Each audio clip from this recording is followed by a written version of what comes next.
What are the top signs that I have outgrown my DIY financial plan? While the financial industry likes to use simple answers like investment minimums, we believe the actual answer is more complex. So we're going to go through a framework today that'll help you figure that out for yourself.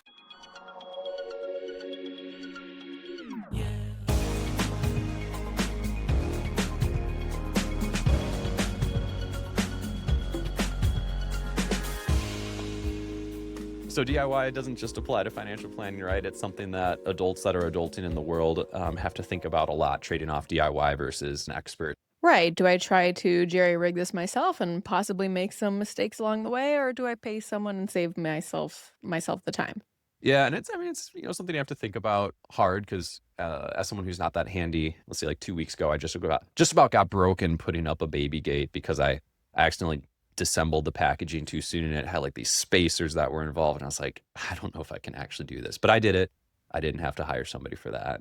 Yeah, we have multiple stories actually. I think about when so I think we've disclosed we're health nuts. So we bought a sauna. Ooh, Which fun fact, some saunas you can buy out of your HSA.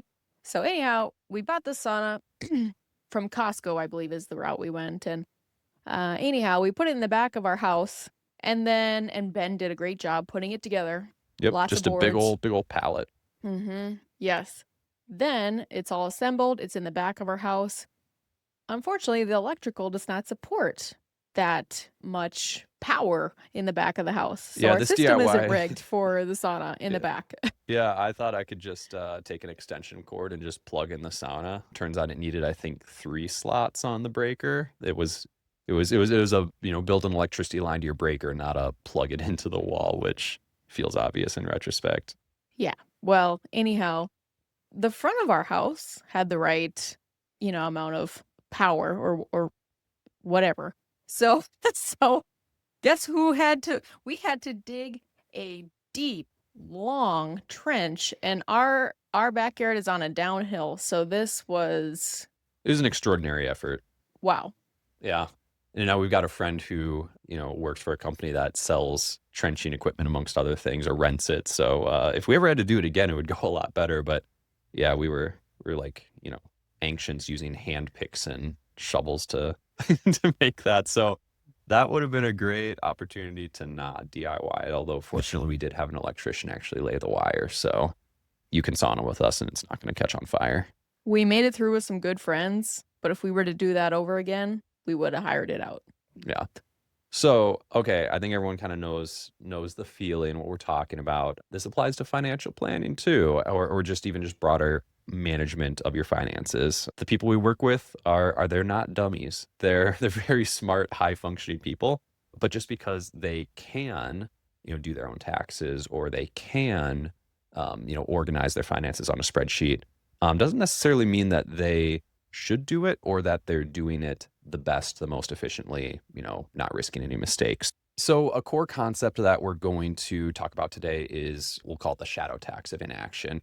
A lot of times people engage us later than is maximally efficient, and that's because we as humans aren't great at understanding the counterfactuals of the cost of inaction, right? So, if you're a high earning professional, it's not just the fees that you're paying on a statement. It's, the $10,000 last year that you missed because you weren't tax loss harvesting, or the cash drag of having altogether too much money in the bank that you just didn't invest because you didn't know what to do with it.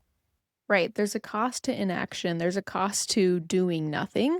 And on your way to a bigger net worth, it's those efficiencies that you want to make sure that you scoop up because a lot of times in retrospect, we say, "Oh, we could have done this, we could have done this." But yeah, ultimately you can't experience a counterfactual. And so you need to decide if this is going to be a point of action for you. Exactly. No, well said. So we'll talk about a 3-part framework today to help you think through if you're evaluating your own DIY plan to see if it's still holding up or if there's perhaps opportunities for more efficiency. So the 3 C's we'll talk about: complexity, capacity, and confidence. Let's get into it. Complexity is one of the biggest drivers for people to seek out a financial planner because as their success grows, the cost of their mistakes also grow. And so if your life is starting to outpace your systems, this is generally a reason why people show up at our door. Yeah, and a lot of times it takes a mistake for people to, get there and realize, but it doesn't have to. I think a lot of times this is a driver where people, early in their career, they feel like finances are a little bit more of a straight line. You've got just, a steady paycheck. You've got perhaps some debt you're paying off, some savings. There's certainly efficiencies that can be had there. But oftentimes there's an inflection point for people.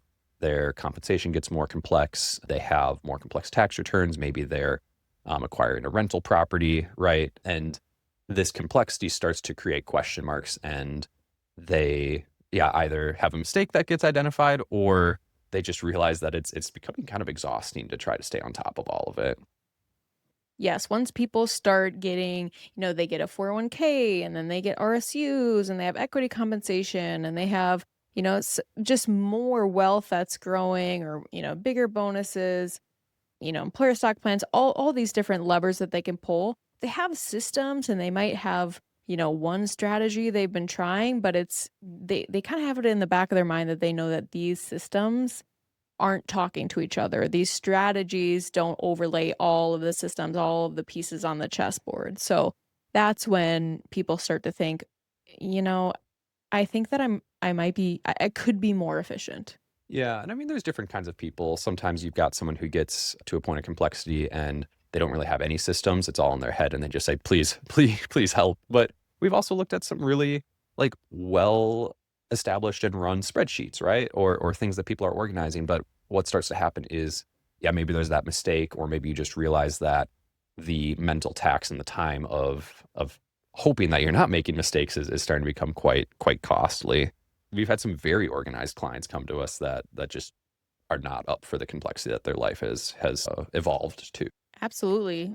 There's so many stories here. One I think of, a couple years back, someone who he really had it going on. He was very organized. He had actually worked a little bit in the financial sector for a bit, I believe, in the past. Anyhow, so he comes to us and just one part of our plan, it was reorganizing his taxable portfolio. He had some taxable bonds and taxable space instead of, other types of bonds like municipals, and just reorganizing his portfolio paid for his entire planning fee that year. And that was just one piece of the plan, one of the strategies upon multiple in that plan. So it's just really well-meaning, intelligent people. It's a lot to, have your hands on everything in your entire plan. Yeah, yeah, this client was super organized. He was even, the intro me, I remember him saying that he, has like a quarterly reminder to rebalance his portfolio, right? So yeah, none of these people are dummies. It's just you're starting, he was growing his business, right? And his business is not the business of financial planning. So he really was trying to figure out how to better focus on the thing that was making him successful. That's right, and that's a great bridge into capacity because you only have so much capacity, and time is in my opinion, your most valuable asset. Yeah, I think a lot of people get to a critical juncture in their life, right, where they realize that the thing that makes them money is a really important thing to focus on, especially business owners, but also professionals, right? I mean, if you're being more highly compensated in your company, then you must be doing something really valuable for them, right? And so Mm. you realize as you succeed that you need to invest in what's making you succeed. And for a lot of people, they aren't running a financial planning company, and so or working for a financial planning company, so that this isn't the like planning isn't the thing that makes them money. Exactly.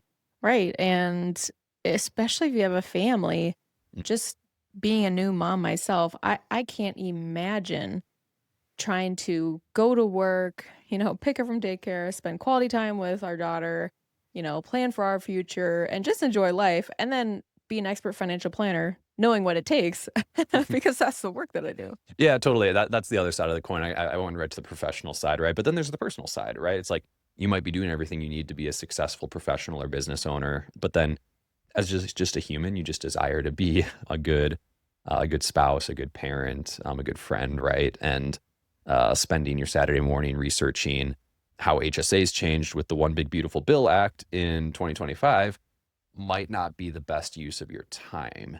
Right, trying to figure out your equity comp and the best time to, sell or not sell your RSUs. That's not what you wanna be doing. You wanna take those 4 hours and go to the soccer game or, what be it. Yeah. Yeah, so I mean, I think like this part of the framework is something that, people really should be assessing at any point in their life, right? Like where like you have a certain number of hours available to you in the day. Where do you want to spend your effort versus where do you want to hire that effort out? Mhm. So we do it in a lot of simple things, right? Like, maybe somebody, comes and fertilizes your lawn for you because you don't, necessarily want to be the expert on Scott's timing. And I know I stink at that.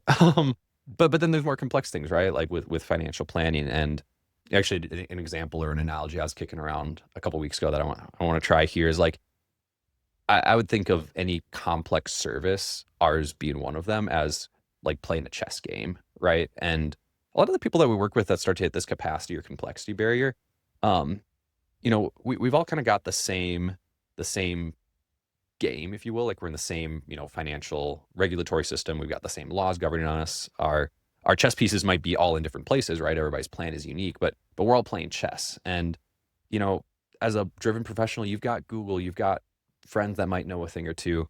But at the end of the day, like your chess game is your first and last that you're going to play unless you do this professionally. So you might play a pretty decent game if you spend a ton of time talking to people and Googling and really researching every move. But first off, you're probably not going to beat a professional no matter how much you research. And then secondly, do you really want that to be your hobby for your life? Or your one game. You get one game. Yeah. Do you Whereas wanna we're do playing it or hundreds of games. Yeah. Well, that's true, right? Do you wanna play the game and do the best you can because you get one? Or do you wanna hire somebody that plays a lot of games every day of the week? Yeah. Yeah. And I think there's just an intuition that builds from that even, like a grandmaster in chess, right? Surely they've done the research, but then they've also just seen different moves so many different times. They can just quickly analyze what needs to happen next, right? And intuit it from pattern recognition just built over time. Right. Experience. Yeah. Oh, I've wanted to try that one for a while. That was fun. It's a Um, great analogy, yeah, especially with AI and all of this. It's that experience and recognition that is so valuable when it comes to financial planning. yeah. I mean, yeah, artificial intelligence, right? It's a tool like any other, and I don't want to be the person who tries to say what it can and can't replace because it's a great tool, right? But ultimately it is a tool. And so I think there's ways that you're always going to want a professional guiding that tool. So you can tell, in this area we're a fan clearly of professional advice and professional planning and having a financial expert come alongside of you. And so if this is resonating, there are links in our show notes. There's our website. There's ways to get in touch with us if you want to have a one-time free conversation just to see, is this something that I should be, partnering with a professional in my own financial life? Yeah. Yeah, exactly. I mean, we're with those conversations, we're not trying to just kick tires, right? We're trying to be really intentional, but we do offer currently just a strategy assessment, right? So 45, 60 minutes where we go over things and we give you just our best unbiased advice on what makes most sense for you. So yeah, it's a resource. Take advantage of it. The final pillar is confidence. This is a big one. Yeah, and I think it's actually probably the one, like, I think people kinda get capacity and complexity. It's like, okay, like, you can kinda, like, model that crap into a spreadsheet, but confidence is a softer one that I think is actually the most powerful. Yeah. And it's just the I wonder if, I wonder if my 401k funds that I chose are, the most efficient ones. Should I look outside? I wonder if I should do a Roth conversion because I heard about that or I Googled it. I wonder if like I, should I have a bigger plan for my equity comp? Like, do I have enough for retirement for my lifestyle? Are there other variables I should input in that projection? So it's just I wonder if and it's taking out the I wonder, it's putting a mathematical plan to that. Yeah, yeah, and I think a lot of people come to us with a lot of "I wonder ifs," and, if part of our job early on is to kinda calmly assure people that these "I wonder ifs" just over time, they're going to diminish. You might not feel when you're first engaging a planner, but time and time again with the most ardent DIYers that we work with, I see that I wonder if just start to fade over time as they realize just over and over, oh, there's a professional who's on this. They got it. They're, thinking 2 or 3 steps ahead than I was. Oh, that's super helpful. I don't know what the best analogy is here, but I feel like you just kind of watch people's blood pressure drop over time.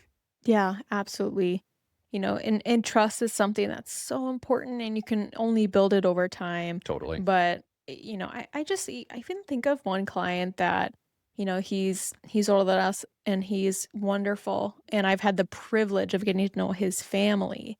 And he had a lot together. I would be proud to, have him in my family and, all the work he's done and worked so hard and really successful. But I just remember, at the beginning of our relationship, he said, something along the lines of like, it'll just be nice to have a second pair of eyes, and just like the humility of that too, because he had done some great things up until that point. And yes, we were able to help elevate that. And, now over time he's saying thank you and so wonderful. Yeah, just great like advocate for us too. But I remember just having a second pair of eyes. And I think of actually another client too who just he just wants an advisor because if he passes away, he wants his wife to have somebody. So anyhow, when you Yeah. really peel back the layers here, like having a partner come alongside you is invaluable. And yes, we want to elevate what you've already done and introduce strategies that you haven't thought about and chess moves that you haven't, thought about because we have the experience. And play the game. And so that's always, at the top of mind and our heart for financial planning. But I just come back to that because that's what it's really about is Totally. and we're team players, we'll say, "Hey, this is what you've done well, but here's where we can really grow and elevate." Yeah, and I think even as you're talking to, something I want to, make sure we reiterate in this episode is, our service model is not for everybody. No financial advisor should be a fit for everybody. Mhm. And that's where, I mean, we encourage people to interview advisors because, yeah, service models aren't always a fit. Yeah, we created actually a PDF of interviewing other financial advisors that we can give to clients, say, "Hey, ask them these questions and here's the why behind, those questions." Cuz it's hard, but that's so true. We work with specific types of people and families and we can only take on so many. And so that's where, everybody should be intentional with the relationships that they bring into their lives. Mhm. But this is where, you think about your the complexity of your situation, how much capacity you have, and then, the confidence you have around your personal execution of that. And this is where, a lot of people reach that inflection point of should I partner with somebody? Yeah, well said. And so, yes, educational episode really geared at, people, if you're listening at this point, you probably are DIYing it right now. But yeah, if this conversation resonates, you want to understand how our service model works, whether you might be a fit for it, or if, we can even just help you get further on your journey of identifying who might be the best fit. Feel free to get in touch via our website, reach out to schedule a strategy assessment, and we can help you along your journey. Yeah, and if you are a DIYer and you're hitting that inflection point, I would listen to some of our other episodes, especially around like asset location, some of these even just tax planning strategies. Like that's where you can start to understand, am I missing something and start to answer those questions. And then, yeah, reach out and we can talk personally about your personal plan and how, things may or may not fit. So that's where I would start because it's a great we enjoy DIYers, and I think if you're listening to this and that's you, and you think you can level up a little bit, just know that, in our experience, you can. Yeah, actually, if you come to us having listened to all 50 some episodes prior to this, we'll have such a great conversation. That'd be fun. So yeah, let's take this as a resource. We wish you the best as you continue your journey, and perhaps we'll hear from you.